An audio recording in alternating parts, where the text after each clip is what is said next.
Hey guys, so we just saw Spider-Man Far From Home, and right now we are about to do our spoiler review for it, talking about all the little details that were in the movie and how stunning the movie was. So please, this is a spoiler video, so if you do not want to hear spoilers, in fact, don't watch this video if you haven't seen it yet, because this movie you're gonna want to not know spoilers. Like, it's just so great. So please click away, go watch it, and come back and watch this video.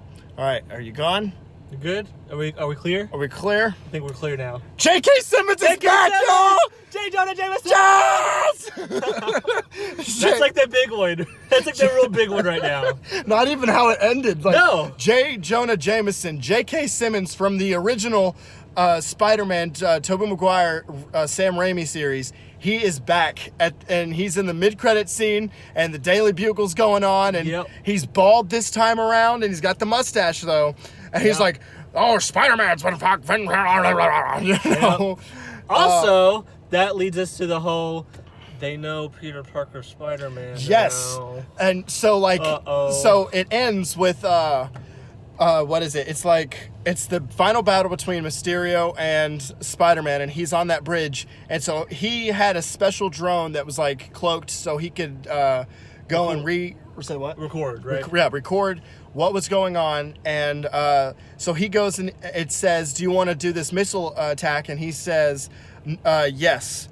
And so then all you hear is a bunch of bombs raining down, so people think that he was the bad guy. And so then after that, it goes and he says, hey, this is Mysterio talking, and the real Peter Parker, the real Spider-Man is, and then it goes off, and so John was like, oh, that was a close one. Close. And then you're like, nope, you're wrong. Yep, we're going to say it anyway. And so it says Peter Parker, and then it shows his image, and and the movie ends just like the first one, which I just now realized, because it says, what the, and then it goes off. Yep. Oh my gosh. So it's kind of going to be, this is going to make J. Jonah Jameson say the iconic lines of Spider-Man is a menace. And so that's how J. Jonah Jameson is always going to look at him. And it's actually got a real good way of, having some truth behind it, because even though it was fake, it's going to start making the picture of Spider-Man is a threat to society. Yeah. Here's the source. Here's the reason. Yeah. I'm not just outlandish and crazy. Mm-hmm. There's a credibility to it. And now we're going to have a battle of, should New York support Spider-Man still? Yep. You know what's funny? What? The commercials, whenever they're doing the whole, like, they're doing a robbery scene with the cops. Yeah. That wasn't in the movie. Oh, I noticed that immediately. Yeah. I was like, yeah. He's like, sorry guys, I couldn't do your job for you. Yeah. And it's like, wait, they just threw that in there. That's extra stuff. That's a deleted scene. You might watch it at the end of Endgame. Who knows? We'll see.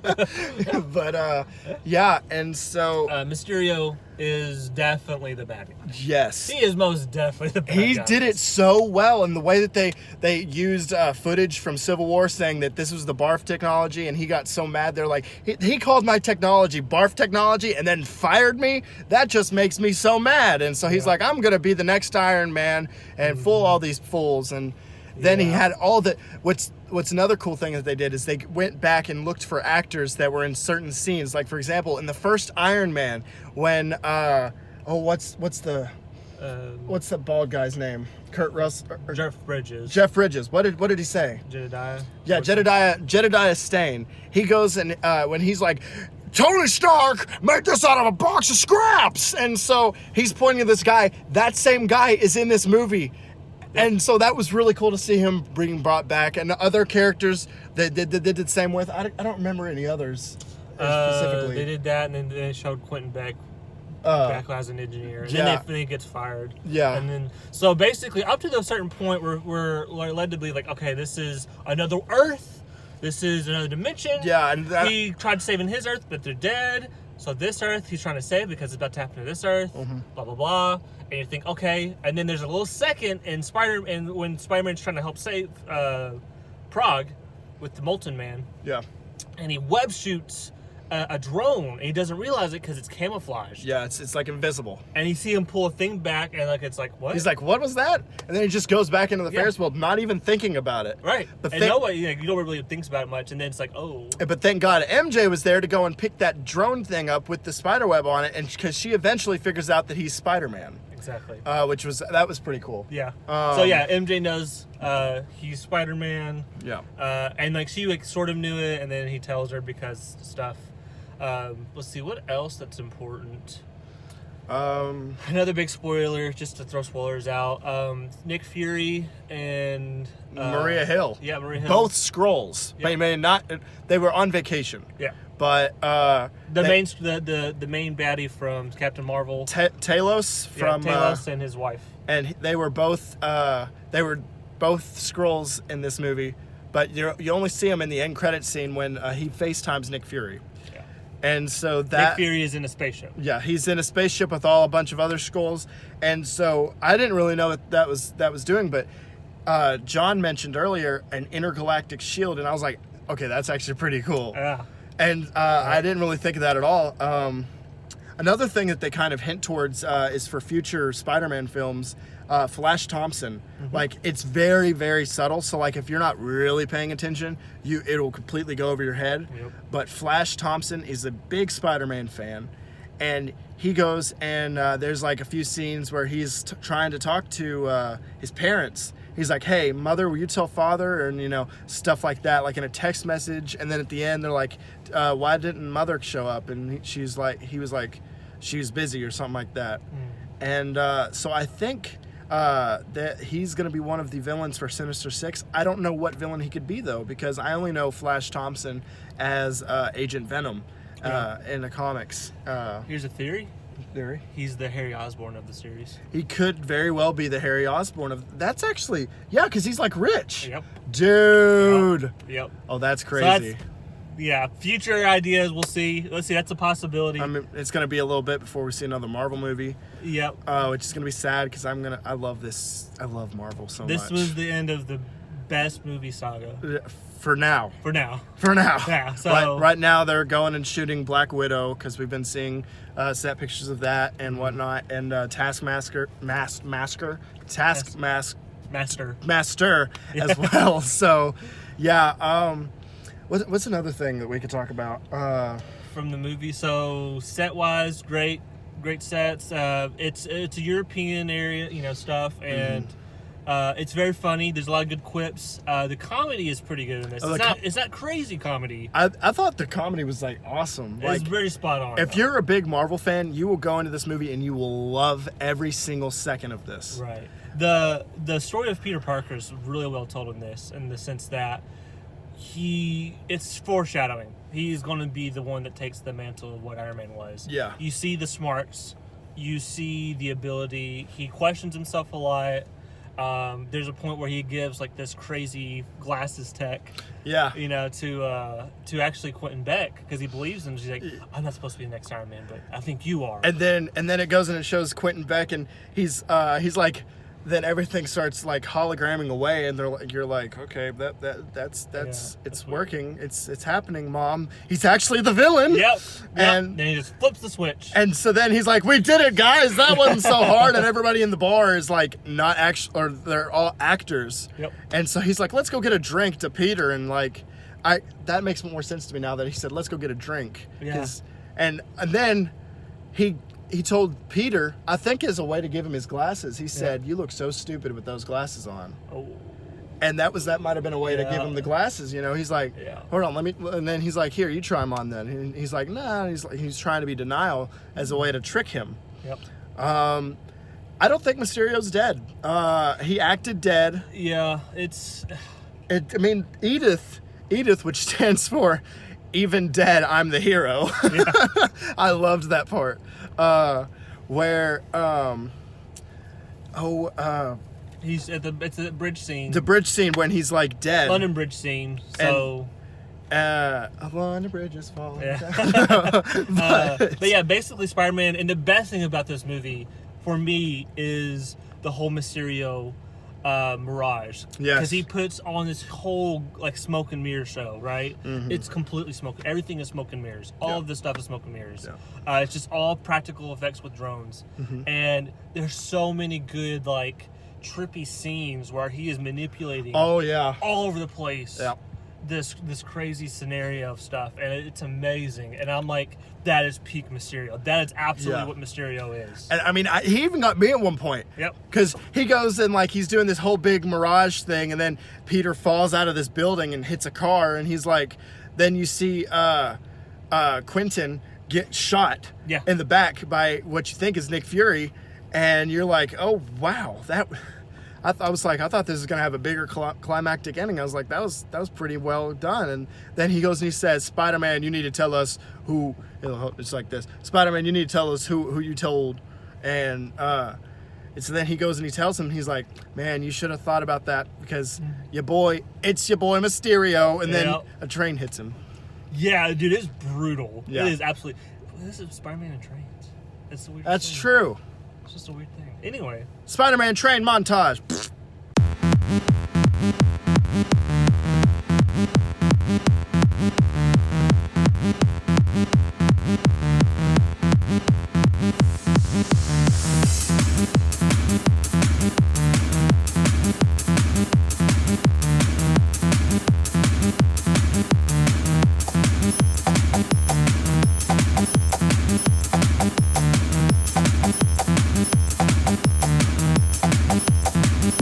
Okay, so the way this movie starts out is it first shows the scene where it introduces Mysterio to Maria Hill and Nick Fury, and in Mexico with like the Sandman type monster, which you know how like in the trailer where it shows the Sandman, that's literally all you see of him. Yep. After that, it goes straight to black and it starts playing Dolly Parton, "I Will Remember You" or something like that. I'll always love you. I'll always love you. Yeah, and it's a terrible slideshow. It's like you see like super pixelated pictures of these characters. Mm-hmm. It's amazing. And it says "In Memoriam," and it goes and it shows, Iron Man, Captain America, Black Widow, Vision, and I was like, oh my gosh, I completely forgot about Vision dying. Yeah. And so, and then it turns out that it's one of their newscasts from their school news, and it's got Betty Brant and I don't remember the other guy's name. Yeah. But they go, and in this movie, the way that they use those characters, it's the best way that they could have explained that people that blipped away, which is what they call it the blip. Yep. The blip that got snapped away by Thanos 5 years ago are back as the same age. And then it goes and it shows an example of someone who didn't get snapped and he grew and hit puberty, and that was a really incredible way that they could have done that. I didn't know how well they were going to explain that to audiences, but the way that they did that was so well executed, and it shows a clip where me and John were just losing it because it shows the blip happening and there's like a marching band in the middle of a basketball court. And there's marching band people going away. We're like, oh no! They're just dropping stuff and all kinds of things. Like, and then it goes later. And then it goes and says, well, the blip happened again and got everybody back. And there's like a basketball game going on, so all of these marching band people get hit with basketball players. It was one of the funniest scenes. And another really funny joke from the movie was when the teacher goes and he says, yeah, my wife faked blipping away from me to go have an affair. And so, man. That one was like one of the best jokes. Like, it is so like sad because Peter, like, he tried sitting with MJ. Yeah. High school shenanigans, trying to get with the girl he likes. He had a whole plan, and most of it just fell through. He got the majority of the plan of what he wanted because he got the girl in the end because they did some awkward like that. And I was like, okay, that's you need to work on that, bud. But okay. He'll learn. Yeah, he'll learn. So.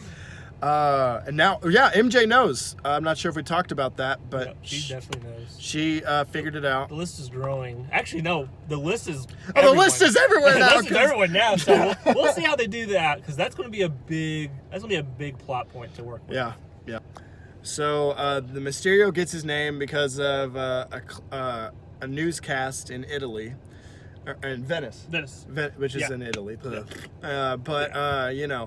So his name Miss Mysterio, and Mysterio in Italian is like man of mystery. Is that what they said? Yeah, they called him a man of mystery. And so they said, "Oh yeah, we're gonna call him." And so he goes, and Peter walks in, and he says, "Mysterio," and he's like, "What?" And then he's like, "Oh no, nothing. It's nothing." Yeah. And so then later he goes and he says, "What's?" He's like, "Yeah." So Quentin, and so he goes and he says, "No, it's Mysterio," and he kind of goes a little smirk to Peter, and you're like, "Aww." And so. The way Mysterio, the way he works in this movie is he tries to be the guy that Peter can lean on, right? Like Tony was, because right. Tony was always there for him to lean on, to help him out with anything he wanted, and to help him give good advice and whatnot. But the thing that differs from this movie and that movie is Peter was trying to get with the Avengers, but he was already an Avenger because of Infinity War, where he gets knighted by Tony, and so now he really is an Avenger. Yep. And so now he's like, I've done this whole Spider-Man thing. I went and I fought Thanos. I did all this. I'm ready for a vacation. He didn't want to pack his Spider-Man suit because he was tired of having to do the whole Spider-Man. He's like, I just want to enjoy my summer vacation and get with MJ, and so one thing leads to another, and Spider-Man's needed again, and he did a good job. He did. Yeah, pretty good. Very good. Top tier. So, is there any final things that you want to say? It's as good of a closure as you can get to this whole phase, or this whole saga, the Infinity Saga. Mm-hmm. It kind of ties up loose ends, explains what happened afterwards with everything snapped back. Mm-hmm. It basically sets in stone what the new future is going to look like, without really showing us anything. No mutants, no Fantastic, no Deadpool. No other big bad guys yet. We just know that there's still space out there. Yeah. They're still working. Here's another thing that John and I thought of. The Talos thing. Yep. When he goes and he says Captain Marvel in the thing. Nick Fury, who we later find out is Talos, he says, "Don't invoke her name." Which is kind of him saying, like, hey, don't you talk about her like that. She needs to be off-world doing other things. Yeah. This is smaller stuff. This is your neighbor. This is your friendly worldlyhood, I guess, now instead of neighborhood. But everybody knows he's Peter Parker. So. Well, like I said, we'll see about that. Yeah. That's really, such a great movie. And, it is, like I said, it's the epilogue of this whole saga with the Infinity Stones. A thing that I wasn't really too big of a fan of is, in the trailer they say, oh yeah, there's a multiverse. This is Earth 616. I'm from World 833 or something like that. I didn't really like that. That was kind of a letdown for me. And I was like, I figured that would kind of happen because they were going to go into multiverse like this quick, But they didn't. And I was kind of disappointed because I was like, I want to see Tobey Maguire, I want to see Andrew, I want to see Miles Morales, I want to see Spider-Pig, I want to see Spider-Gwen. I was thinking all this. Yeah. And that's how I thought the end credit scene was going to go. But then we got an even better surprise with J. Jonah Jameson. Yep. And then the whole Peter Parker Spider-Man deal on the news in Madison Square Garden. So I don't know how they're going to get out of that. And they may not. They may just keep it as that. But I've also heard a rumor that they're wanting to do 9 Spider-Man films altogether, with 3 of him in high school, 3 in college, and then 3 as him as an adult. Full on. Maybe Parker Industries. We'll see. We'll see. The theory is you can go from high school Peter, college/teacher Peter, then full on tech genius Peter, which would be him completing the saga of fulfilling the shoes of Iron Man. Yeah. Or, filling the shoes of being Iron Man. But besides that letdown of the multiverse, I really enjoyed this film. And you, if you're watching this, I definitely suggest go seeing it right now if you haven't seen it. Mm-hmm. I know we just spoiled it all for you, but it is such a beautiful film. It's tasteful. Everything that I've always wanted in a Spider-Man film, I'm always like, I want more Peter Parker, or I want more Spider-Man. Yep. This one, the way that they work with it, I loved everything, because the way they had the Peter Parker in there, then they had the Spider-Man in there. They had the right amount of both combined, and that is the best time I've ever actually said that out loud, where I really liked the elements of the either Peter Parker or Spider-Man. Because some films you have too much Spider-Man, and then others you have too much Peter Parker. I'm talking to you, Amazing Spider-Man. But I go see this film. Yeah, go see it. If you've already saw it, tell us what we missed. Yeah, if we missed something. Yeah, if we missed any details. Tell us Easter eggs that we missed. Because there's plenty of Easter eggs. Yeah. That wraps up this video. Thank you guys for watching. Like and subscribe. Please comment if you've went and saw the movie, or if you've seen the movie. I don't know which one's the right language because I'm not smart. Thank you guys for watching. I already said that too. Go break some eggs.